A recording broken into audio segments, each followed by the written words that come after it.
¿Qué tal, hermanos y hermanas, en este domingo? Espero que todos estén bien. Hoy nuevamente tengo el privilegio de compartir con ustedes un mensaje de la palabra de Dios y deseo hacerlo de la mejor manera y que este mensaje tenga alguna consecuencia positiva en su vida. Y quiero comenzar haciéndole algunas preguntas. ¿Quiénes son esas personas fieles en su vida? Esas que han estado con usted en las buenas y en las malas. Esas que le han acompañado en la consecución de sus logros, de sus metas, y que le han apoyado, le han motivado a conseguirlas, a lograrlas y que han celebrado con usted esos logros. Esas que cuando usted ha caído no le han juzgado, no le han condenado, no le han criticado amargamente, sino más bien le han mostrado cómo hacer las cosas mejores, cómo ser usted una mejor persona. Personas así, déjeme decirle, son ángeles de Dios. Cualesquiera que sean sus metas en este tiempo o sus retos en este tiempo, sus proyectos de vida, de familia, de desarrollo personal, profesional, espiritual, que Dios le envíe esos fieles incondicionales a su vida. Pero si ya cuenta con algunos, déjeme decirle que le dé gracias a Dios por ellos. Dios es fiel en su trato con nosotros y Él espera que aprendamos de Él el valor de la fidelidad y que nos comprometamos a practicarlo en la iglesia e incluso fuera de la iglesia, que lo extendamos al mundo. Hace un momento se leyó una historia en el capítulo 4 del libro de Josué, la historia del monumento de las 12 piedras. Quiero utilizar esta historia para ilustrar el concepto de fidelidad del cual estoy hablando. Esa historia está anclada o conectada a una promesa que comenzó o tuvo su inicio con el patriarca Abraham, porque fue el primero a quien Dios se la dio, la promesa de la tierra prometida. La promesa que Dios le concedió a Abraham cuando le llevó a Canaán, cuando le pidió que saliera de su casa, de su parentela, de la casa de su padre, y se fuera a otro lugar. Y cuando ya se encontraba en Canaán, Dios le mostró aquella tierra y le prometió que la daría en herencia a su descendencia y que haría de él una nación grande, una nación poderosa y que lo iba a bendecir, etc. Bien, han pasado muchos años y muchas generaciones y esta promesa se ha convertido en una promesa de generaciones, en una promesa del patriarca Abraham y sus descendientes, de Isaac, de Jacob, de José. Esta promesa ha mantenido en ebullición y ha mantenido en desarrollo y ha dado cohesión y unidad y propósito y dirección y visión, si quiere usted, a estos patriarcas. Y siempre se menciona a Dios cuando Él habla a los descendientes del patriarca, siempre le recuerda: yo soy el Dios de Abraham, el Dios de Isaac, el Dios de Jacob. Entonces, este Dios que ha dado esta promesa es un Dios que ha dado juntamente con la promesa visión de unidad, visión de identidad y de pertenencia. En otras palabras, en esta promesa está contenido un proyecto de nación. Y además es un testimonio a las naciones. El pueblo de Dios en formación es el pueblo de un solo Dios, el Dios de Abraham, el Dios de Isaac, el Dios de Jacob, que se encamina hacia la posesión de la tierra prometida. Esta promesa extraordinaria ha tenido el poder de mantener a este pueblo unido no solamente a Dios, sino unido los unos a los otros. Ahora el pueblo se encuentra, han caminado mucha distancia en el tiempo. No solamente desde el tiempo que se la dio, la promesa, que le dio el Señor a Abraham, sino el tiempo que el pueblo ha recorrido desde que salió de la tierra de Egipto, de la esclavitud, y ha caminado por el desierto. Han enfrentado penurias, han enfrentado retos, pero Dios ha estado ahí siempre fiel, manifestándose de una o de otra manera, implementando esta promesa, entregando a su pueblo direcciones, entregando mandamientos, entregando leyes, dándole consistencia, dándole forma a este pueblo. Ahora se encuentran a las puertas de Canaán. El río Jordán representa precisamente el umbral de entrada a la tierra prometida. Y ahí leemos en esa anécdota, en esa historia, mejor dicho historia, que cuando los sacerdotes tocan las aguas del río Jordán, éstas se detienen y el pueblo puede pasar en tierra seca el Jordán, mientras los sacerdotes se mantienen en pie a la mitad del río, sosteniendo sobre sus hombros el arca del pacto. Cuando ya todos han cruzado y los sacerdotes aún se mantienen en ese sitio, en el centro o a la mitad del río Jordán, Josué instruye que se escojan 12 hombres, uno de cada tribu. Son 12 tribus, un hombre de cada tribu, y que vayan hacia el lugar donde se encuentran los sacerdotes y que cada uno de ellos tome una piedra y la saque, la lleve consigo al lugar que Josué les habría demostrado, el lugar donde esa noche habrían de acampar.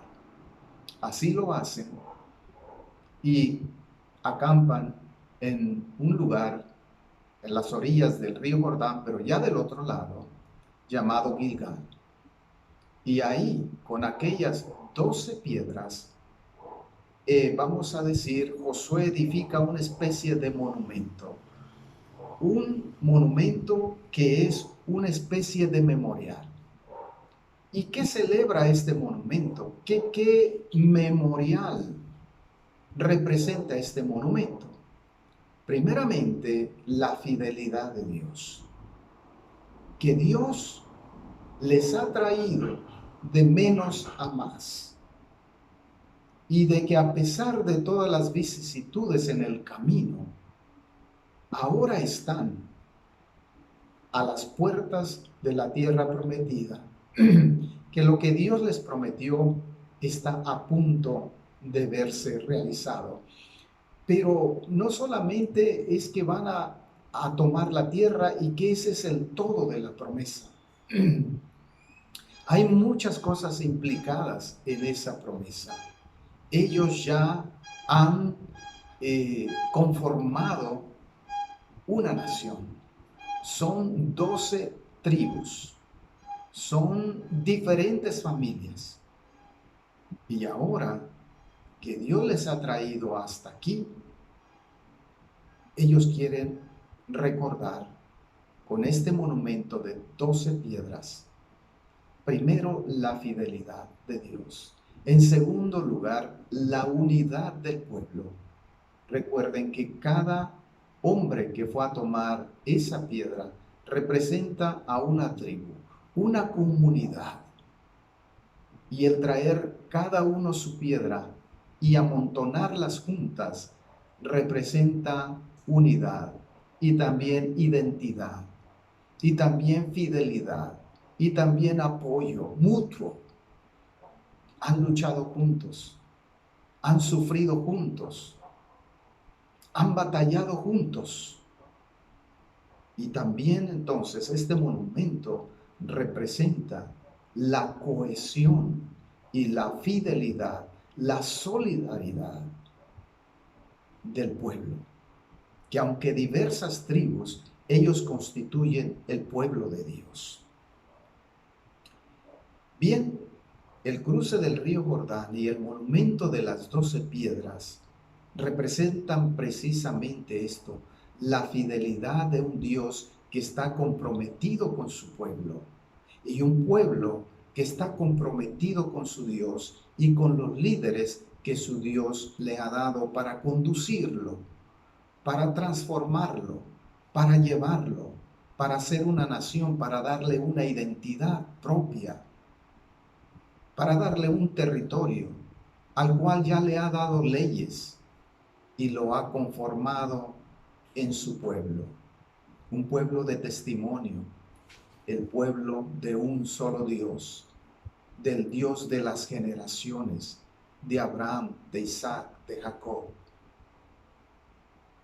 La Biblia dice que nosotros, la iglesia, somos el cuerpo de Cristo. Primera de Corintios capítulo 12, versículo 27. ¿Qué significa esto? En primer lugar, significa que Cristo está presente en usted, en el otro y en mí. Que Cristo también debería estar presente en la comunidad de fe, la iglesia. Y que Cristo esté presente en usted, en el otro y en mí, significa también que Cristo está vivo. Tu Dios es mi Dios.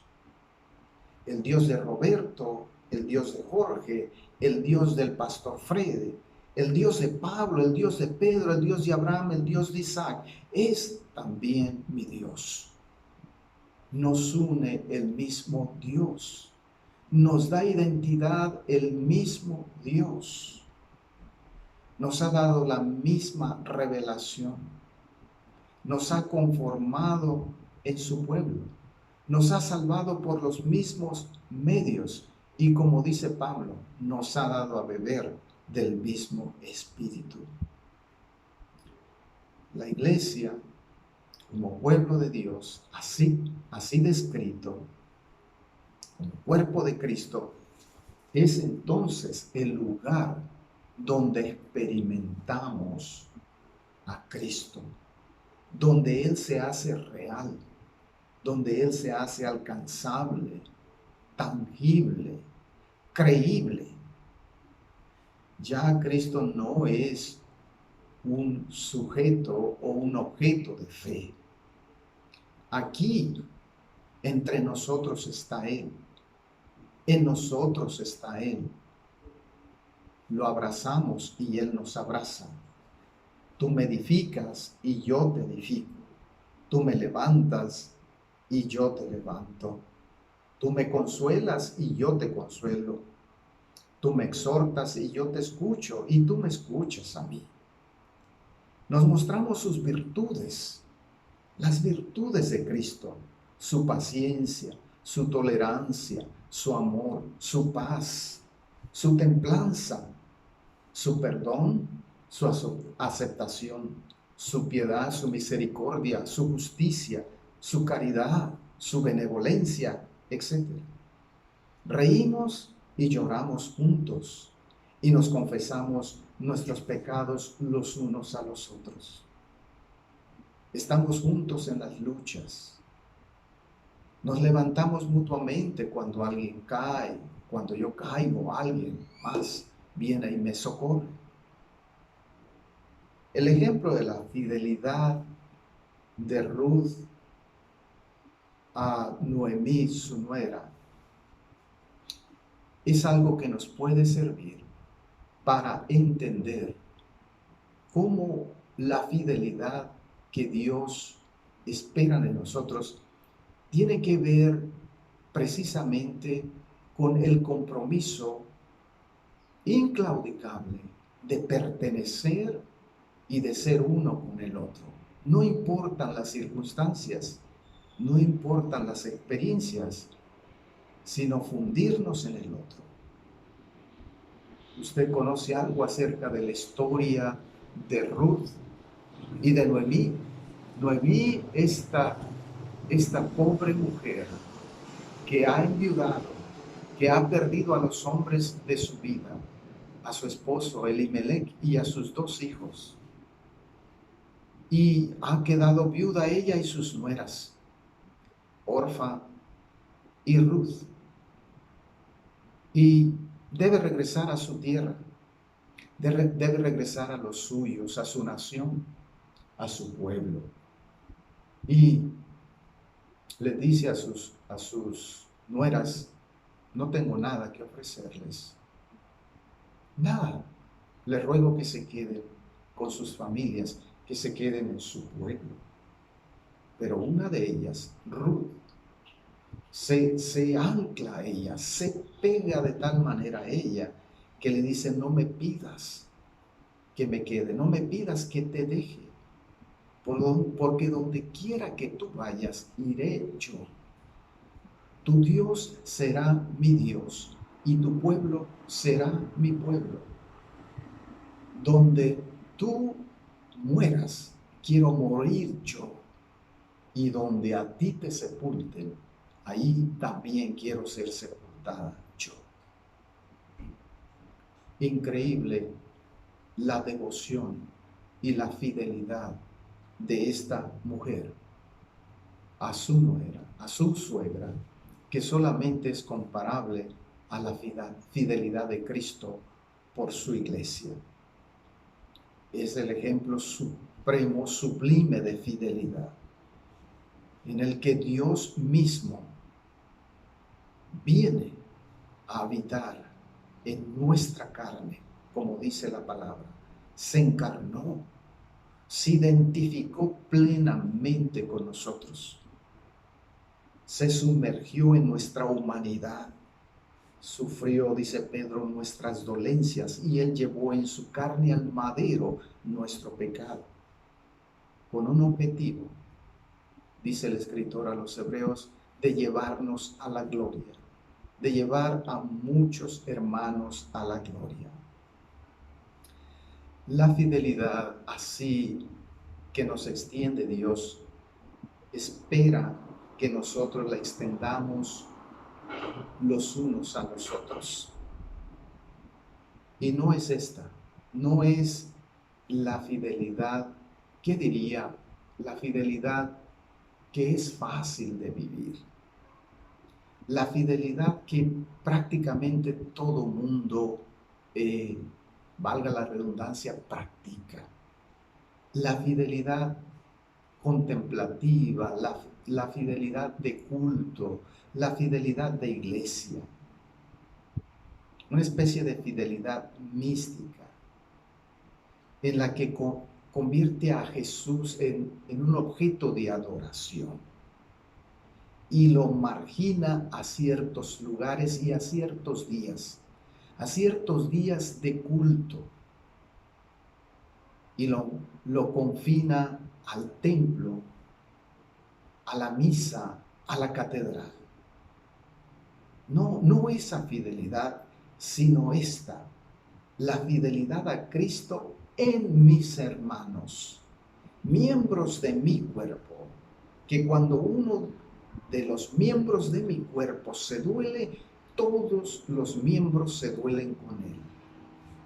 Y cuando uno se regocija, todos igualmente se regocijan con él. Quiero pedirte que valores la fidelidad de Dios y que aprendas de la fidelidad de Dios. Entonces, ¿quiénes son esas personas incondicionales, fieles en tu vida? ¿Eres tú una persona fiel? ¿Eres tú una persona comprometida en Cristo con los de Cristo? Quiero pedirte que hagas un pequeño ejercicio en tu tiempo libre, que escojas 12 piedrecitas y que escribas en ellas el nombre de esas 12 personas incondicionales en tu vida. ¿Crees que puedes llegar al número 12? Bueno, si no hay 12, quizás hay 3, quizás hay 6, quizás 5, pero creo que al menos debería haber una. La persona incondicional, comprometida 100% contigo, que te ha demostrado su fidelidad hasta la muerte, es precisamente nuestro Señor Jesucristo. Si no tienes a nadie, piensa en ello. Piensa en ello y comienza a practicar la fidelidad de Cristo de esa manera, proyectándola hacia los demás. Y verás cómo Dios va a añadir personas comprometidas contigo en tus luchas de fe, en tus dudas, en la consecución de tus metas, de tus sueños, de tus propósitos, de familia, profesionales o incluso espirituales. Evalúate a ti mismo. ¿Cómo vives tú que eres cristiano? ¿Cómo vives la fidelidad de Dios en tu vida? La fidelidad que Dios te ha mostrado a ti en tu vida. ¿Puede alguien contar contigo? Espero que así sea. Espero que yo pueda contar contigo. Y yo espero que haya desarrollado suficiente confianza como que para que otras personas me cuenten entre sus personas fieles. Que Dios te bendiga y que Dios envíe personas fieles a tu vida.